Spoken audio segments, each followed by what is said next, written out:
the Political Sparrow, and Matthew Laza, who's a former Labour advisor, is with us. Hello, Matthew, as is Benedict Spence, the Conservative commentator. Great to have you here. First of all, reaction to the big breaking news this afternoon, and that is that the police marksman who shot dead Chris Kaba has been cleared of murder. Benedict. I'm not surprised, frankly. I think, given what I knew around the situation, which is not necessarily any more than anybody else did, I thought it would be one of those situations where, as much as anything else, if you take aside the interpretation of what the law may or may not be, I don't think it can be that you can have a situation where police officers, armed police officers, are put under the strain where every time they're sort of required to use their firearms, there is... Which is very rarely. Yeah, and this is something that really must be said. I was going to come to.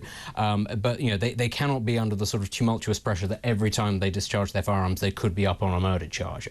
As you point out, it's vanishingly, faintingly rare that people are shot by the police in this country. Unlike, I'd say, most countries in Europe, and certainly less than most countries in the Anglosphere, we're not really that trigger-happy at all. And when you go through the breakdown of all of them, it's really difficult to find many examples where you wouldn't go, yeah, that's a pretty, open and shut case. Most of them, of course, are terrorism-related.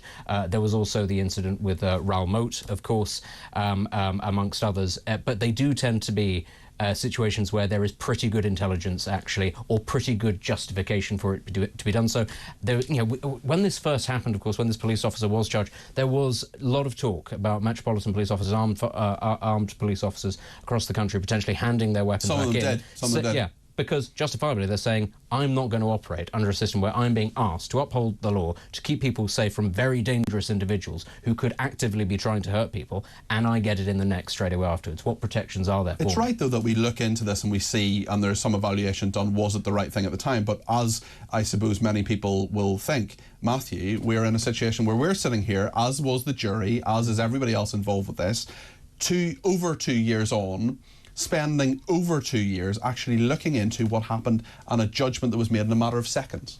Yeah, I mean, look, we must always ensure that our police officers are supported, but we must always also ensure that they are held accountable, because that's actually one of the key parts of policing. I agree with Benedict. From what one knows of the case, it does seem that the right conclusion was reached, and I think what we certainly need now is that everybody involved in getting it this far, both the police complaint system plus the CPS who took the pressed the charges, need to look at why charges that ultimately have failed were taken forward. And I think at the moment that the entire system has got itself in a complete mess, because it's almost putting caution first. It's almost treating everything with sort of kid gloves, assuming assuming essentially that the police are taking one particular position, that they are more hostile than they should be to particular communities. And actually, we just need to reset. Everybody says keeping our streets safe is colourblind. Well, we need a police force that can do that. As we've touched upon, it's very rare that police officers discharge firearms in the UK. There is, I think, rather too much sort of tumultuous talk about race relations and about institutional racism in the police. Now, it may exist, but let's also be very clear. Great steps have been made. Absolutely, because it certainly did exist. From the 80s and the 70s. Although Baroness Casey has already, as said, in the last year or so, that there are still many problems since the McPherson report 25 years ago. But are there actually any examples that you can think of in sort of living memory of, again, firearms officers discharging their weapons and there being found to be any sort of hint of bias or anything like that? It simply doesn't happen in this country, because we do already hold those officers to a very high standard. Race relations, all that sort of thing, it's a very hot topic, and certainly when it comes to the police, it's a very hot topic. We have to recognise a lot of that is imported discourse from the United States. We do not live in 1970s Alabama. We don't even live in modern-day Chicago. Actually, it is not a thing. Or 1980s Brixton. It is simply not a thing that armed police officers go around shooting innocent ethnic minorities and try to cover it. It's not a thing in this country. We're going to hear a statement from the Kaba family shortly outside the Old Bailey. We've been expecting that for a little while. We'll bring that to you as soon as it happens. We're going to just remind ourselves now of what Sir Mark Rowley said a little bit earlier this hour. The jury system is the cornerstone of British justice, and today, after 2 weeks of evidence, 12 men and women have cleared Sergeant Martyn Blake of murder. Today's verdict is significant. No firearms officer sets out on duty intent on ending a life. Their sole purpose is the complete opposite: the protection and the preservation of life. Throughout the trial, the jury heard significant detail about the scenes facing Sergeant Blake that night. They were told that the car Mr Kaba was driving had been linked to a reported shooting the night before. The suspects were still at large and no gun had been recovered. Armed officers bravely intervened, not knowing the risks that they were about to face.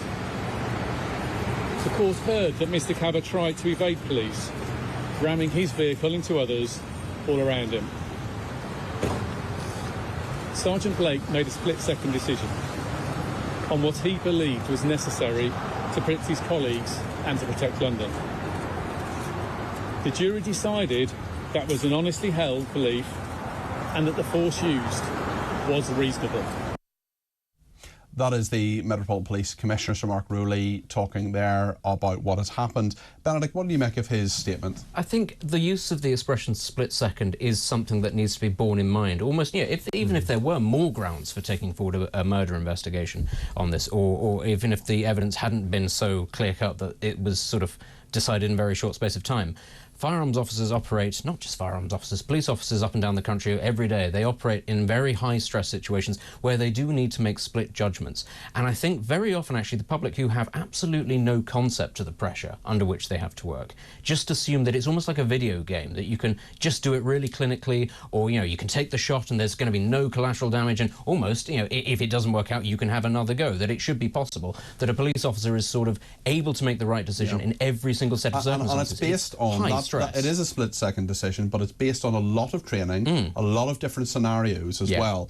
Matthew, your reaction to Sir Mark Rowley's thoughts there? Yeah, and I think he got the tone right there. I mean, the problem is that his leadership of the Met, as we heard from Peter Bleksley just a short time ago, is questioned by a lot of rank-and-file officers. I mean, the Met has got itself in such a mess over issues like this, and we had the situation with the athletes who were stopped. The officer was with leave of duties. They were, and then the first section of the tribunal said, yes, we think you were wrong to stop and search them. Then they've been reinstated. So what you've got is this kind of mess of people taking action. And I think what happens in the black community is that people feel when that action is taken, and then it either results in being reversed, or in this case of not being taken through, that then results in even less trust. So I think they need to bear that in mind. But again, we have just to come to you in a second, Benedict, but the family of Chris Kaba have released a statement. They said they have been left with the deep pain of injustice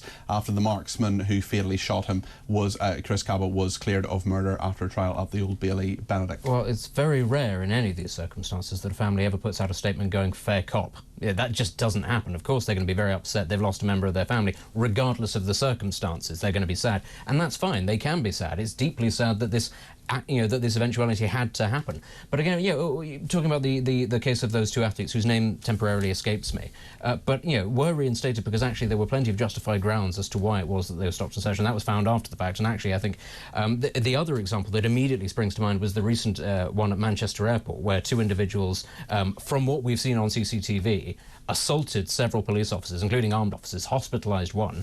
They weren't shot. They were apprehended, actually, very effectively. Well, one of them was kicked in the head. But you saw straight away. First thing, kicked in the head, having assaulted a female officer so badly that they were actually put in, that they were hospitalised. Let's be very clear. Most other countries around the world, there would be no question they would have shot those people. It's an airport. It's an even more high-stress environment than the streets of London. It is an active security threat. That is why there are allowed to be 24/7 armed police officers. It's a highly stressful situation. But the immediate response to that was people coming out and saying, it's racism. It has to be racism, even though, as I've just pointed out... There's no evidence whatsoever that was the case. Absolutely. And indeed, the CCTV that was initially released was entirely misleading about the situation, so as to suggest that the police had been heavy-handed, whereas actually, if you looked at it in the round, frankly, I think most people looked at it and went, OK, it's very unfortunate that police officer has lashed out, but most people in that situation would have been going, what on earth were those people doing? What on earth did they think they were going to do? At an airport, of all situations, you kick off, you're violent. What do you think? Yeah, just on what the Kaba family have said, I mean, I think it's not entirely... I mean, as Benedict says, it's understandable. No family is ever going to put out a statement saying that they're pleased that in these circumstances. But actually, of course, we have seen a full trial. What worries me more is that justice doesn't seem to be done when you get into the mess, because with the two athletes, Bianca Williams was the female athlete, what happened there is that their lawyers in the end said they weren't surprised that the officers were allowed back onto duty because the original tribunal was such a mess. So it seems that the internal system is a complete shambles. OK, thank you very much indeed, Benedict and Matthew. We'll return to you after the break. Linda has been in touch, says, Cardi P, nothing will get done. Black people will claim the police are racist. White people don't have any rights. Shouldn't make any difference what colour you are. Crime is crime, in Linda's opinion. Certainly, I agree with her that crime is crime. I do think different people do. I do think white people have rights. I don't think there's a war against white people necessarily. But certainly there are many questions to ask of Sir Mark Rowley and the system in many ways. I don't think now that the Kaba family are actually going to make a statement on camera. It doesn't appear that that's the case. I'll have a look during the break at more to do with their statement and let them have their side of the story by perhaps reading out a bit more of that if we have it. But certainly they have said they're left with the deep pain of injustice, as they put it, after the marksman who fatally shot dead Chris Kaba was cleared of murder after that trial at the Old Bailey. Well, it appears Chris Kaba's family have decided not to appear on camera, but they have released a statement through a campaign group called Inquest, and his family, Chris Kaba's family, say, "Today we are devastated. The not guilty verdict leaves us with the deep pain of injustice, adding to the unbearable sorrow we have felt since Chris was killed. No family should endure the unimaginable grief we have faced. Chris was stolen from us, and this decision shows his life and many others like him does not matter to the system. Our son deserved better. The acquittal of Martyn Blake isn't just a failure for our family, but for all those affected by police violence. Despite this verdict, we won't be silenced. We are deeply grateful to everyone who stood by us and fought for justice. We will continue fighting for Chris, for justice and for real change. Chris's life mattered and nothing can take that away from us." Quick reaction from Benedict first and then Matthew, and then I want to talk to Peter in Essex. He Benedict. was acquitted by a jury of his peers in a very short space of time. We actually have a phenomenally good and robust system for determining guilt in this country, and I would also like to live in a world where we don't need to have firearms officers. Once upon a time it was not something that you needed particularly frequently. I'm very sorry for their loss. I'm sorry that this has happened, but actually our system is, broadly speaking, it's pretty good across how most of the world works. We don't have arbitrary detention, we don't have arbitrary punishment in this country, and I'd like to keep it that way. Matthew? Yeah, I mean, I agree with that. I think that obviously it's very difficult for the family, but we have seen a jury trial that has led to the acquittal of the officers. So okay. That has to be accepted, and I'm glad that those facts have been aired in court and that justice has been done. 0344 499 1000 is the number to call if you want to make your point on this. Peter in Essex has done exactly that. Peter, you're very welcome to the programme. You're on not just with me, but with Matthew and Benedict as well. What would you like to say on this? Good evening to you, Peter. Good evening, hi. And all. I think that our police need to be backed a lot more, because it's terrible what's happened, but these people, they will not give up. If somebody said to me, stop, I'd stop. And like in America, they pull a gun, they tell you to lay on the floor, you do so. If you want to fight the police, you take the consequences. If you don't want to do what they're saying, you take the consequences. Apart from if you're in Manchester Airport, and then there are no consequences. You apparently, if you're a racist, like they seem to be in Manchester, you can get away with absolute murder. Well, we don't know that about those suspects, certainly, and we don't know if they are racist or not, certainly, Peter. But you're right in that there is a lot that needs to be done to mean that people have greater I suppose, support for the system, and I mean everybody from every background. But also, I mean, I wonder what you made of what Sir Mark Rowley said there as well. Do you think he's backing his officers, Peter? Well, to a certain degree, yes, he is. But I think the public need to get more behind our police officers, because it's a thankless job.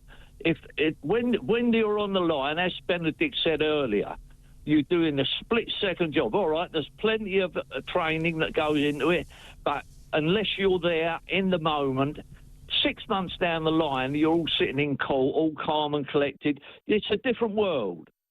You really don't know what those police officers are up against in that split second, and you can't always make the right decision. And if you make the wrong decision, all right, perhaps you lose your job, but I don't see why you should have to go to prison. OK.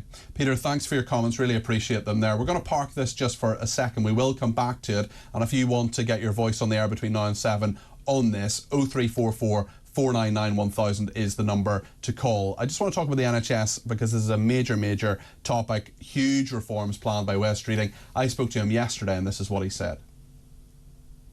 We've ended the junior doctor strikes, which means we go into this winter for the first time in years now without having to contend with strikes as well as winter. We've put in just under £100 million to employ 1,000 more GPs onto the front line to help there. We've introduced a ban on ads, junk food ads targeted children. This week we're introducing a new law into Parliament that will enable better data sharing in the NHS, potentially freeing up 1.5 million hours of staff time a year that can be redeployed to patients. In the coming days we're going to be sending crack teams of clinicians into those areas with high levels of people both off work and off sick. We are walking the talk on reform.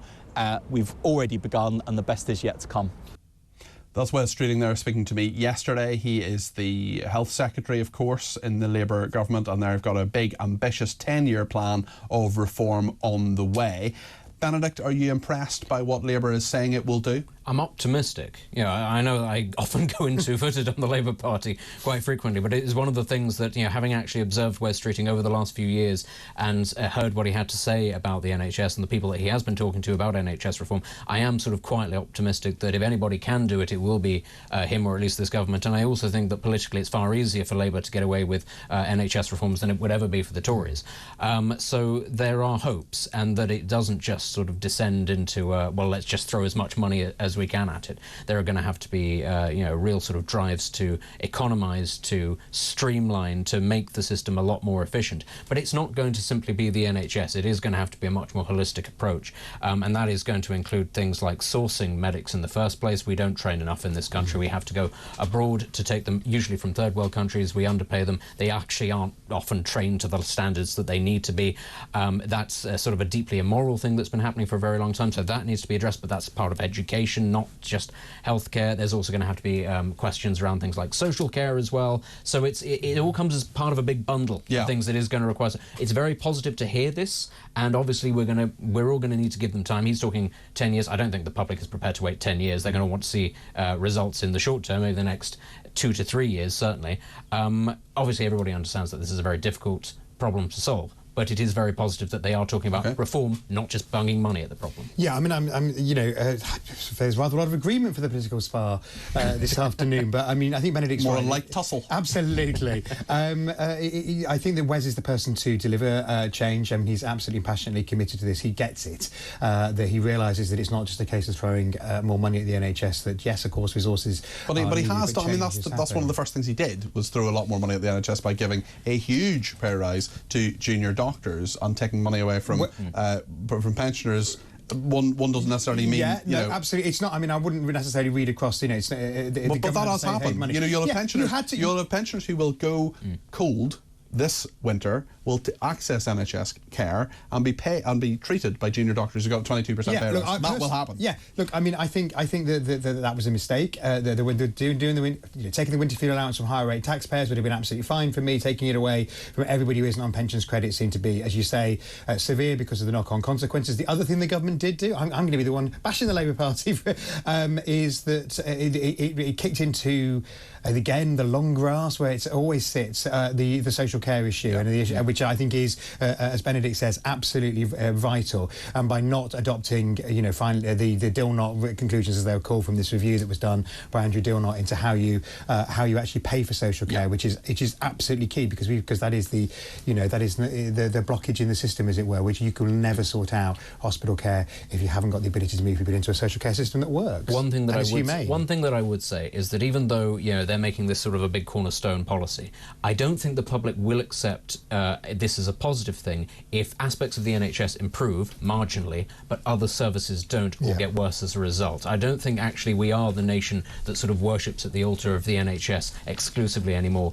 If they manage to improve the NHS but crime gets worse, law and order gets worse, they don't improve issues around migration or housing, I still think actually people will be very disappointed with the party. So it's one area that you can say, OK, they're making moves on. We've yet to see really positive stuff on anything else, frankly, I think. I've just been handed a statement by Yvette Cooper, well, a statement by Yvette Cooper, been added by my producer. The Home Secretary has responded to what has happened in regard to Sergeant Martyn Blake, who has been cleared of murder. He shot dead Chris Kaba 2 years ago. Yvette Cooper said for 2 years since the death of Chris Kaba, this has been a very difficult case, causing deep concerns for communities, for police officers, and of course causing real distress for the families most closely affected.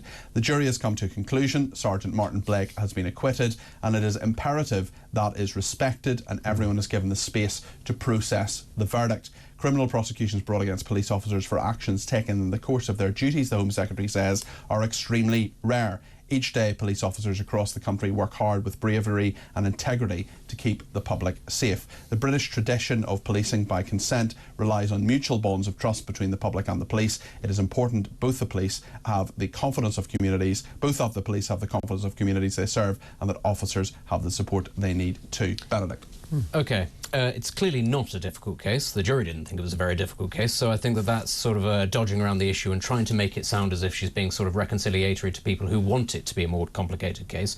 I don't think that you should insult the jury or those involved in the trial. It has caused difficulties. It has caused difficulties, and that is a separate thing, and that's not the way that she framed it, but she then goes on to talk about communities, and this really irritates me, frankly, because why is it that we talk about communities as if they are different groups of people that need to be coddled, or as if there are different standards that apply to them? There are British people in the United Kingdom. There are also foreigners that live in the United Kingdom as residents or whatever, but actually there are no different standards that apply to this. And we're all part of the community. We hear this all the time. We hear this all the time. We're talking to community leaders about the best way to go forward. I'm sorry, no. You obey the law, you don't get into trouble with the law. There should not be separate standards for different communities so that they feel particularly coddled or pandered, or so that their grievances can be sort of aired. I don't agree with that at all. Well, I know what you mean about being reductive, reducing us all to being part of communities and not as individuals equal under the law. But I think you'll find that the experience of different communities have not been held to the same standard by police in terms of the treatment, particularly of Black and Afro-Caribbean Arabian communities. What does that encase? Do all black communities, they all behave the same way? Do you have the same rates of convictions amongst Ghanaians as you do Somalis? Come on, it's incredibly reductive. You just go, all of these people, they all just fall into this, and we call them communities, but we don't actually get into what are the issues. Do we treat Kosovar Albanians the same way that we do Serbs? Are there the same problems in those communities? No, and they don't feel attacked in the same way by different... Let's dive into the details of why certain communities within, say, the black community particularly feel targeted. I'm guaranteeing you there are some that are going to feel a lot more aggravated than others, but when you dive down into that, why are there more Albanians per head of any other ethnic group in the population in prison? It's because a lot more of them are involved in crime. I'm sorry, I go back to what I said at the start. Yeah. Don't break the law, you won't run into trouble with the law. Nobody's it's really straightforward. The law shouldn't be both imposed equally, but policing needs to be equal. And, some of us are old enough to remember, we heard Peter talking about the 1980s. There clearly were bad practices that went on, which did disproportionately target black communities, and that's why you have this huge legacy of distrust, which we've seen expressed. But and sometimes it's expressed by the police trying to do the right thing, having maybe historically not always done the right thing, and then they make a mess of that. So we need to calm down and reset. Okay, I'm just going to read one message, and I want to ask you about one more topic, and then we're going to let you go and go to the break and then the sport. Barry says, "Afternoon, Peter. Mark Rowley gave that statement through gritted teeth. He would have been happy to throw Sergeant Blake under the bus if the verdict had been different. If Martyn Blake has any sense, he will go on long-term sick and leave the Met at the first opportunity," says Barry. Well, I'm sure that Mark Rowley would reject that. Certainly, he said that Sergeant Blake, the firearms officer, acquitted himself with huge professionalism at all times. I'm sure he wants to get back on duty and do his job, but we will see what happens there. Let's smile for a moment, because I want the panel's reaction to Donald Trump in the McDonald's. It was just beautiful for many reasons.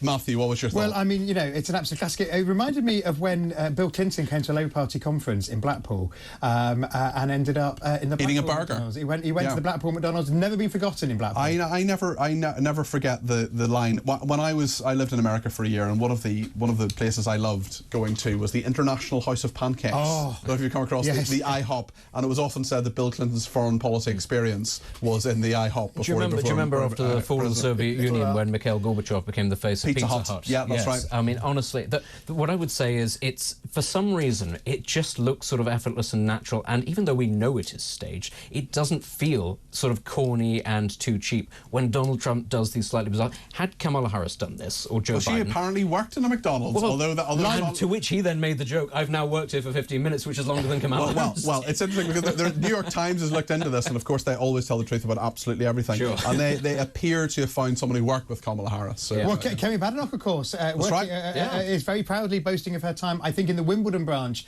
of McDonald's. Have either of you worked in fast food outlets? No. Okay. I'm old enough, though, that when because I'm older than both of you, that in the 80s you could have kids' parties when McDonald's was in its infancy here. That's right. So I've had the hat on and been shown round as a sort of 8-year-old around McDonald's. You can health and safety now put pay to that. Well, you can now get a little hat if you go for your kids' party in Pizza Express, which, as everyone knows, is my favourite restaurant. Look, other pizza restaurants are available, but they're just not as good.